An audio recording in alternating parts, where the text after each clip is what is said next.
आपल्या ग्रामर मधला change the voice हा प्रकार बघू. आपल्याला माहिती आहे आपल्याला पॅसेज मध्ये डू हॅव डायरेक्टेड हा प्रकार असतो ज्यात आपल्याला ग्रामरचे क्वेश्चन विचारले जातात.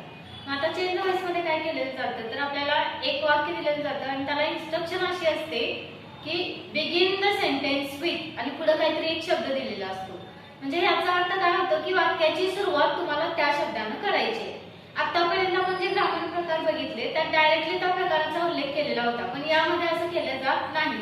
यामध्ये अशी इन्स्ट्रक्शन असते की बिगिन द सेंटेन्स विथ म्हणजे त्या वाक्याची सुरुवात त्या शब्दाने करा आणि पुढे काहीतरी एक शब्द आपल्याला दिलेला असतो जो वाक्याची सुरुवात त्यांना करायची असते. मग आता चेंज द व्हॉइस म्हणजे काय आपण त्याला मराठीत म्हणू शकतो तर प्रयोग. तर व्हॉइसचे सगळ्यात मेन तर दोन प्रकार असतात, एक तर ऍक्टिव्ह व्हॉइस आणि दुसरं पॅसिव्ह व्हॉइस. पहिला आहे ऍक्टिव्ह व्हॉइस आणि दुसरा आहे पॅसिव्ह व्हॉइस.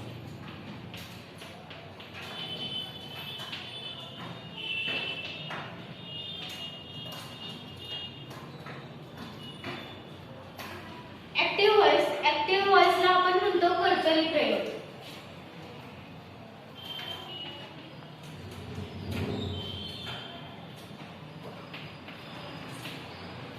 आणि पॅसिव्ह व्हॉइसला म्हणतो कर्मणी प्रयोग.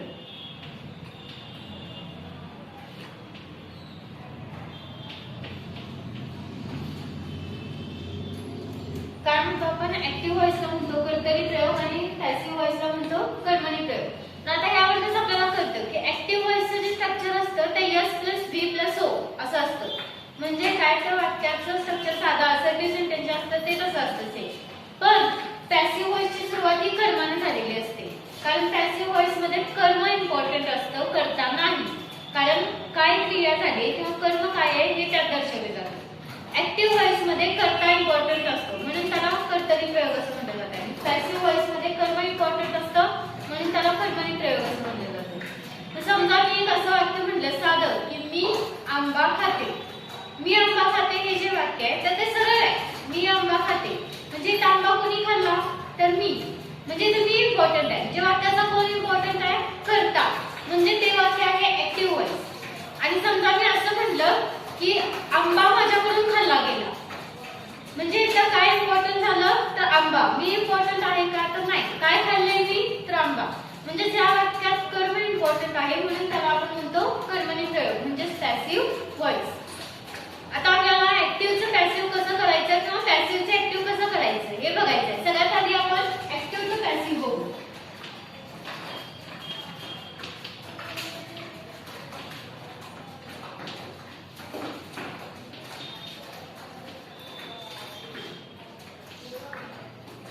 ऍक्टिव्ह टू पॅसिव्ह म्हणजे दिलेलं वाक्य जर ऍक्टिव्ह सेंटेन्स असेल, ऍक्टिव्ह व्हॉइस असेल तर त्यापासून पॅसिव्ह व्हॉइस त्याचा कसा करायचा हे आपण बघायचं. आता ऍक्टिव्ह व्हॉइस ओळखायचं कसं तर त्या वाक्याचं स्ट्रक्चर यस प्लस बी प्लस ओ असतं. ऍक्टिव्ह व्हॉइसचं स्ट्रक्चर कसं असतं यस प्लस बी प्लस ओ. आणि आपल्याला पॅसिव्ह व्हॉइस करायचं आहे म्हणजे त्या वाक्याचं स्ट्रक्चर कसं करायचं आहे तर O plus auxiliary plus V3 plus by plus yes.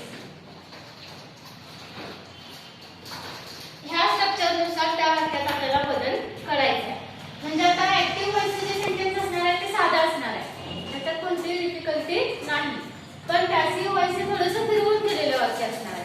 मग आता समजा मी एक वाक्य असं लिहिलं ही टेक्स माय बुक.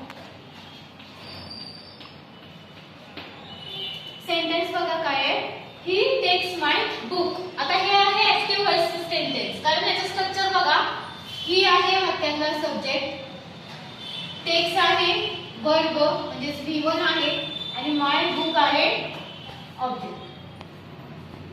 आता इथं जे आपल्याला सिंपल टेन्स आहे, सिंपल प्रेझेंट टेन्स आहे. मग आपल्याला सगळ्यात आधी सिंपल टेन्सचे बघायचे की ऍक्टिव्ह किंवा ऍक्टिव्ह टू पॅसिव्ह कसं करायचं. मग आता इथे सिंपल प्रेझेंट असू शकतो, सिंपल पास्ट असू शकतो किंवा सिंपल फ्युचर टेन्स असू शकतो. त्याच्या आधी बघू आपण की करायचं कसं. तर ऍक्टिव्ह टू पॅसिव्ह करत असताना सगळ्यात आधी मी म्हटलं की कर्म इम्पॉर्टंट असतं. मग आता ह्या वाक्यात बघा वाक्याची सुरुवात ही कर्त्याने झाल्या कारण ते ऍक्टिव्ह व्हॉइस आहे. मग आता आपल्याला पॅसिव्ह करायचं आहे म्हणजेच आपल्याला वाक्याची सुरुवात करायची आहे कर्माने. म्हणजे हे जे माय बुक आहे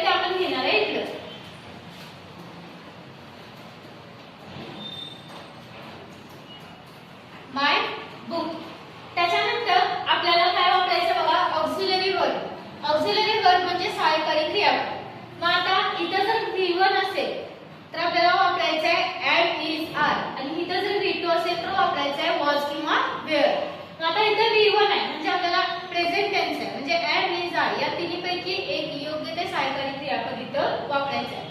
मग आता आपण एम कधी वापरतो? वाक्याचा कर्ता जर आय असेल तर एम वापरतो.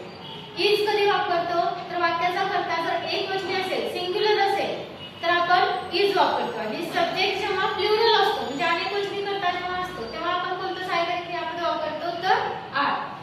मग आता बघा माय बुक हे घेतलं मी आधी. माय बुक कर्म इकडे घेतलं तर यानुसार एम इज आर पैकी एक सहाय्यकारी क्रियापद वापरायचं आहे. मग माय बुक बुक्स नाहीये इथं, बुक आहे म्हणजे सिंग्युलर कर्ता एकवचनी आहे म्हणजे एम इज आर पैकी इथं काय येणार आहे? इज. My book is. त्यानंतर आपल्याला वापरायचं आहे V3. V3 म्हणजे क्रियापदाचं तिसरं रूप. आता टेक हे मेन वर्ब आहे, त्याचं दुसरं रूप आहे टू आणि तिसरं रूप आहे टेकन. मग आता इथं आपण घेणार आहे taken. My book is taken. अजून एक गोष्ट इथं बायचा वापर करायच्या आधी, आता हे एक मी छोटं वाक्य घेतलं म्हणून, पण इथं जर वाक्य मोठं असतं तर वाक्याचा तो मोठा भाग सगळंच काय कर्म नसतं. म्हणून जेवढं कर्म आहे तेवढंच वाक्याच्या सुरुवातीला घेऊन राहिलेला जो भाग आहे वाक्याचा तो बायच्या आधी वापरायचा असतो. मग आता इथं राहिलेला भाग शिल्लक काही नाही, त्यामुळे आपण इथं डायरेक्ट V3 नंतर बायचा वापर करतो.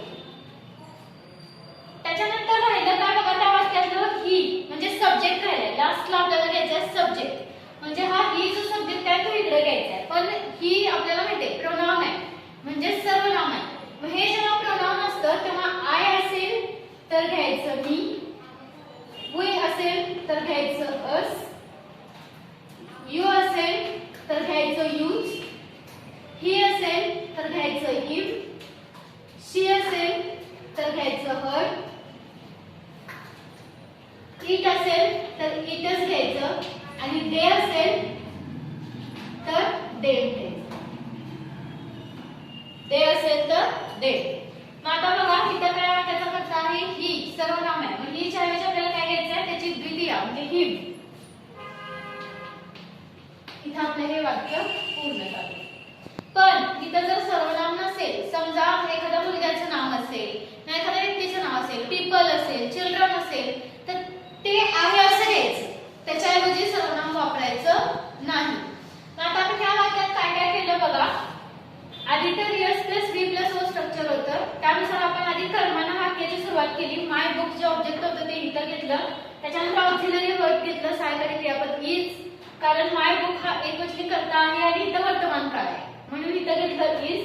त्यानंतर वापरलं वर्बचं तिसरं रूप आणि बायचा वापर करायच्या आधी इथं काय एक्स्ट्रा पार्ट नव्हता त्यामुळे तो इथं घेतलेला नाही, डायरेक्ट बाय वापरून कर्ता घेतलाय वाक्याच्या शेवटी.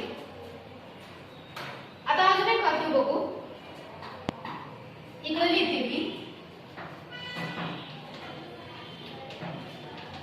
Fruiting trees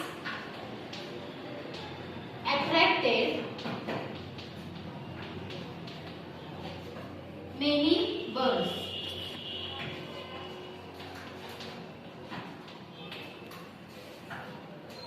Fruiting trees attracted many birds. आता ह्या वाक्यात बघा फ्रुटिंग ट्रीज हा आहे वाक्याचा सब्जेक्ट, अट्रॅक्टेड आहे वर्ब आणि मेनी बर्ड्स आहे वाक्याचा ऑब्जेक्ट. मग आता आपल्याला वाक्याची सुरुवात कशाने करायची आहे? ऑब्जेक्ट. मग मी वाक्याची सुरुवात कशाने करणार? Many birds. Many birds. त्याच्यानंतर आपल्याला मेन वर्ब वरून वाक्याचा काळ ओळखायचा आहे. मग आता इथं आहे अट्रॅक्टेड जे मेन वर्बचं आहे V2 वर्बचं दुसरं रूप म्हणजे हा सिंपल पास्ट टेन्स आहे. मग आता आपल्याला इथं ऑक्झिलरी वर्ब वॉज किंवा वेअर पैकी एक घ्यावं लागणार आहे. मग आता मेनी बर्ड्स, बर्ड्स आहेत बर्ड नाही, त्यामुळे मेनी बर्ड्स हा अनेकवचनी कर्ता आहे त्यामुळे वेअर येणार आहे. वॉज कधी येतं? जेव्हा एकवचनी कर्ता असेल तेव्हा वॉज येतं. मग आता मेनी बर्ड्स आहे म्हणजे इथे येणार आहे वेअर. त्याच्यानंतर आपल्याला वापरायचं आहे क्रियापदाचं तिसरं रूप. मग अट्रॅक्टेड हेच त्याचं तिसरं रूप आहे. त्याच्यानंतर वाक्याचा एक्स्ट्रा भाग काय पुढे नाही त्यामुळे लगेच बायचा वापर आणि लास्टला घ्यायचा आहे सब्जेक्ट. फ्रुटिंग ट्रीज हा वाक्याचा आहे सब्जेक्ट. सर्वनाम असतं तर त्याची द्वितीया केली असते, पण इथं फ्रुटिंग ट्रीज हे सर्वनाम नाही, ते डायरेक्ट दुसरा ऑब्जेक्ट आहे त्यामुळे तो आहे असं घ्यायचा, त्याच्याऐवजी सर्वनाम